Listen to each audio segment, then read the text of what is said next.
Friends, మేము paneer curry చేస్తున్నాము.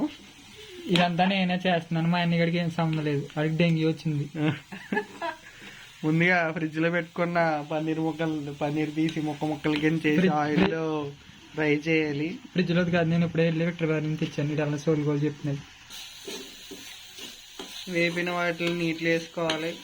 ఇదేంటే నాకు తెలీదు.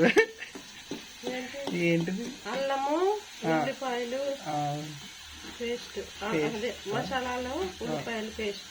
మసాలా ఉల్లిపాయలు పేస్టా? పచ్చిమిరపకాయలు ఉన్నాయి కదా దాంట్లో. దాని తర్వాత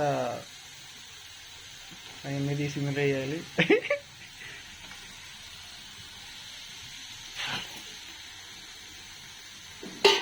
దాని తర్వాత కలుపుకోవాలి నీట్గా.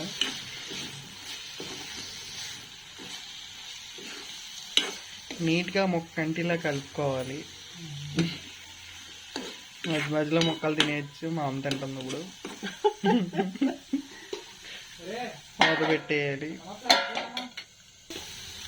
తర్వాత కావాల్సినంత పసుపు, కావాల్సినంత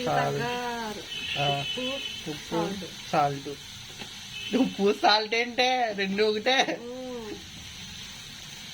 తర్వాత ఓ స్పూన్ కారం వేసుకోవాలి.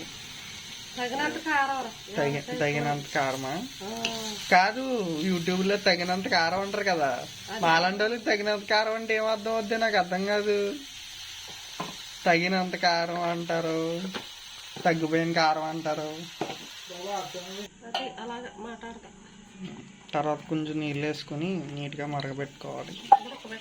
ఉడకబెట్టాలి. సారీ, గుమగుమలాడే పన్నీర్ ఫ్రై, పన్నీర్ కర్రీ సిద్ధం.